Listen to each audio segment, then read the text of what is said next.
जो वर्तमान परिस्थितियां हैं उस परिस्थिति से निजात पाने के लिए जिसको सक्षम पाते हों, मैं नहीं कहता हूँ कि मुझे ही चुना जाए, जिसको भी सक्षम वो लोग पाते हैं उसको चुन करके लाएं जो परिस्थितियों को हमारे सुदृढ़ बना सके। अगर हम में पाते हैं तो मेरा चुनाव किया जाए, और अगर किसी और में ये परिस्थितियाँ मिलती हैं तो उस पर चुनाव किया जाए। अधिवक्ता संघ का चुनाव सन्निकट है, दिसंबर में होना है। सभी प्रत्याशियों ने कमर कस ली है, प्रचार जोरों शोरों से चल रहा है। इस समय प्रत्याशियों के साक्षात्कार के क्रम में मैं हूं विनोद चंद पांडे जी के पास।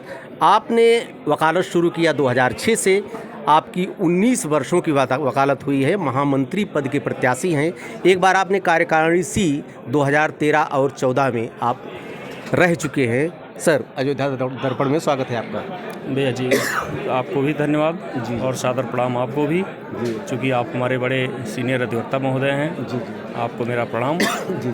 मैं सबसे पहले तो अपने सीनियर जो हमारे गुरुजन हैं, जो हमारे सीनियर मोस्ट अधिवक्तागण हैं, उनको भी मैं हाथ जोड़कर सादर प्रणाम करता हूं, उनको सादर चरण स्पर्श करता हूं, और हमारे जो छोटे भाई, कनिष्ठ भाई, अधिवक्ता भाई बहन हैं, उनको भी मैं सादर प्रणाम करता हूं।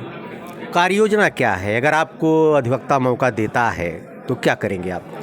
कि अगर अधिवक्ताओं ने हमको मौका दिया तो मेरा अपना विचार होगा कि मेरी एक जो कार्यकारिणी होगी, कार्यकारिणी के हिसाब से, और जो भी हम योजनाएं बनाएंगे हम उसको विचार विमर्श करके आम अधिवक्ताओं के साथ बैठ करके, चूँकि बहुत सारे सीनियर अधिवक्तागण हैं जो हमसे भी काफ़ी दिमाग रखते हैं, और उन लोगों से विचार विमर्श करने के बाद मैं जो भी कार्य योजना बनाऊंगा, उन लोगों की विचार विमर्श होने के बाद मैं उसको पटल पे लाने के लिए अपनी पूरी कोशिश करूंगा। क्या आपको कमियां वर्तमान में नज़र आती हैं कि जो आपके मन में ये इच्छा होगी कि अगर मैं बनूंगा, महामंत्री पद पर मैं आया तो इसको मैं ज़रूर दूर करूंगा? देखिए, अभी तो कमियों को हमने बहुत ज़्यादा काउंट नहीं किया है, लेकिन जो कमियां हमें दिख रही हैं, जैसे हमारे यहाँ सबसे बड़ी समस्या होती है आम अधिवक्ताओं की पढ़ाई के लिए। जो आए दिन लाइब्रेरी तो हमारे पास उपलब्ध है, लेकिन वो सुगम व्यवस्थाएं नहीं हो पाती हैं, जिसकी वजह से हम अधिवक्तागण थोड़ा सा पढ़ाई से वंचित हो जाते हैं। उसको भी सुदृढ़ बनाने के लिए मैं भरपूर प्रयास करूँगा। हड़ताल के संदर्भ में आपकी क्या है? चूँकि हड़ताल को लेकर बड़ा है, कुछ लोग कहते हैं कि हड़ताल होनी चाहिए, हड़ताल मेरा अधिकार है, मेरा हथियार है, और कुछ लोग कहते हैं हड़ताल नहीं होनी चाहिए, इससे कार्य बाधित होता है। हड़ताल के संदर्भ में आप क्या सोचते हैं? देखिए, हड़ताल हमारा कोई हथियार नहीं है जी, और हड़ताल को हम करना भी नहीं चाहते हैं। हमारी मजबूरियां होती हैं कि अगर हमारी आवाज़, हमारी बातें कहीं नहीं, किसी पटल पे नहीं सुनी जाती हैं, तब हमको एक हड़ताल के लिए बाध्यता लानी पड़ती है, और अनावश्यक हड़ताल के पक्ष में मैं बिल्कुल भी नहीं रहता हूं, क्योंकि मैं वकालत करता हूं और मैं समझता हूं कि आने वाले जो हमारे नए लोग, नए अधिवक्तागण आ रहे हैं, उनको एक अच्छा माहौल दिया जा सके और वो पढ़ाई के थ्रू वकालत पेशे पे बल दें। और हड़ताल कोई ज़बरदस्ती मेरा करना या कोई इस तरह का मेरा कोई उद्देश्य नहीं होगा, और आवश्यकता पड़ी अगर हम और लोगों से विचार विमर्श करेंगे, आवश्यकता पड़ती है तो हम हड़ताल के विषय पे भी विचार करेंगे, आवश्यकता होगी तो करेंगे भी। कार्यकारिणी 13-14 आप रह चुके हैं पहले, उस समय में अब में क्या अंतर पाते हैं आप? देखिए, उस समय में सूरबाल वर्मा जी अध्यक्ष थे और विजय बहादुर सिंह मंत्री थे, और मैं कार्यकारिणी का छोटा सा मेंबर था।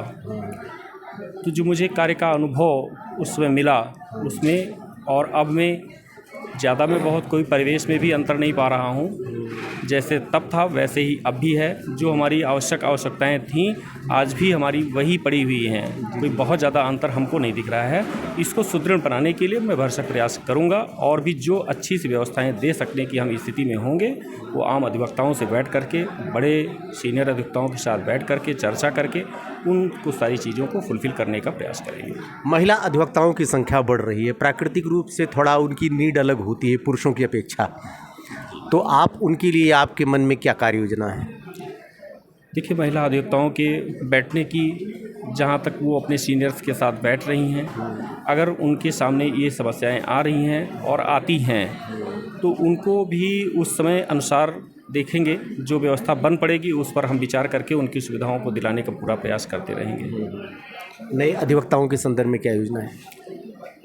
हमारे यहाँ की कुछ फीस नए अधिवक्ताओं के ऊपर ज़्यादा ज़रूर है।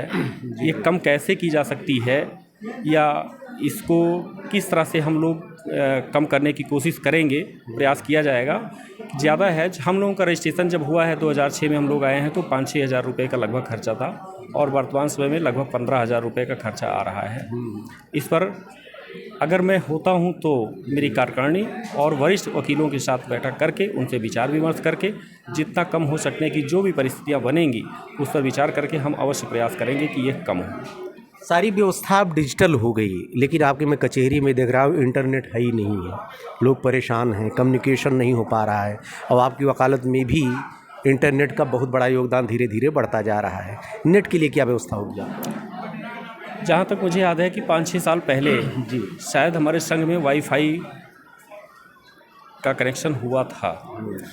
इस समय वो विसंगतियाँ हैं और इसको भी समय मिला तो दूर करने का प्रयास करेंगे कि इसको सही सुचारू रूप से किया जाए, जिससे हमारा पठन पाठन डिजिटलाइजेशन हो सके और उसके लिए जो भी व्यवस्था होगी ये व्यवस्था करने का पूरा प्रयास करेंगे। हेल्थ इशू 1 लाख रुपए कुछ होता नहीं, हेल्थ इशू इस समय आ रहा है और आजकल ट्रीटमेंट हम तो देख रहे हैं कि शादी विवाह से ज़्यादा आप खर्चा जो है हेल्थ में चला जा रहा है। लोगों को स्वास्थ्य की परेशानियां ज़्यादा आ रही हैं, हमारे बुज़ुर्ग अधिवक्ताओं के लिए, युवाओं में भी अच्छी अब बीमारियां शुरू हो गई, तो क्या करेंगे इसके लिए?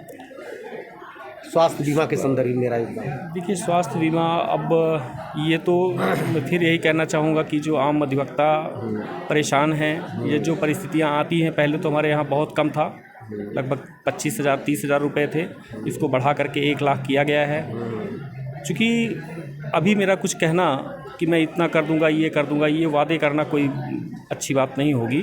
इस पर भी हम विचार करने के उपरांत ही कोई निर्णय ले पाने की स्थिति में होंगे, क्योंकि ये स्थितियां तो बढ़ती जा रही हैं। परिस्थितियां हमारे कई आम अधिवक्ता जो जूनियर अधिवक्तागण हैं वो लोग भी बड़ी बड़ी बीमारियों से परेशान हो जाते हैं। 1 लाख रुपए कम तो है, लेकिन इस पर विचार मेरा अपना अकेले का कुछ नहीं हो सकता है। इसके लिए भी मैं विचार करने के उपरांत ही कोई निर्णय ले पाऊँगा अगर मैं होता हूँ। एक ग्रुप इंश्योरेंस की भी डिमांड है, चूँकि 5 लाख रुपया जो अधिवक्ता का कोष है वो बहुत कम है, तो उसके संदर्भ में आपकी क्या कार्य योजना है? देखिए, ग्रुप इंश्योरेंस के बारे में भी मैंने सुना है कई बार, कई कार्यकारिणी आई और कई कार्यकारिणियों ने इस पर विचार भी किया है। ये मैं जब था छोटा सा मेंबर था तब भी ये बात अध्यक्ष और मंत्री द्वारा उठाई गई थी, लेकिन उस समय भी परिस्थितियां बन नहीं सकी थी। उसमें कुछ टेक्निकल ऐसे ग्राउंड्स आ जाया करते थे जिसकी वजह से ये लागू नहीं हो सका था। इस पर पुनः विचार करने की आवश्यकता होगी और आने वाले समय में इस पर विचार करके जो भी व्यवस्था बन सकेगी करने का पूरा प्रयास करूँगा। आप अंत में चैनल के माध्यम से अपने जो मतदाता अधिवक्ता हैं उनसे अपील क्या करना चाहेंगे? मैं अपने सीनियर से, जूनियर से, सभी भाई बहनों से मैं एक अपील ये है, उनको पहले तो मैं प्रणाम करूंगा और उनसे अपील मेरी यही है कि अगर वो मुझे मौका दें तो शायद मैं जो कुछ अच्छा कर पाने की स्थिति में होऊंगा उसको अच्छे से करने का प्रयास पूरी तरह से करूंगा। उनसे अपील है। और एक अपील और है कि जो वर्तमान परिस्थितियां हैं उस परिस्थिति से निजात पाने के लिए जिसको सक्षम पाते हों, मैं नहीं कहता हूँ कि मुझे ही चुना जाए, जिसको भी सक्षम वो लोग पाते हैं उसको चुन करके लाएं जो परिस्थितियों को हमारे सुदृढ़ बना सके। अगर हम में पाते हैं तो मेरा चुनाव किया जाए और अगर किसी और में ये परिस्थितियाँ मिलती हैं तो उस पर चुनाव किया जाए। आप हैं विनोद चंद्र पांडे जी ने अंत में आपने संवेदना का एक पासा फेंक ही दिया। चलिए, ढेर सारी शुभकामनाएं। यही होती है बात करने का कौशल।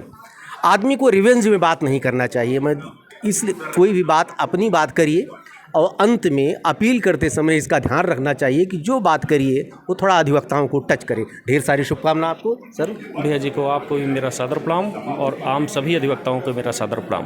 धन्यवाद।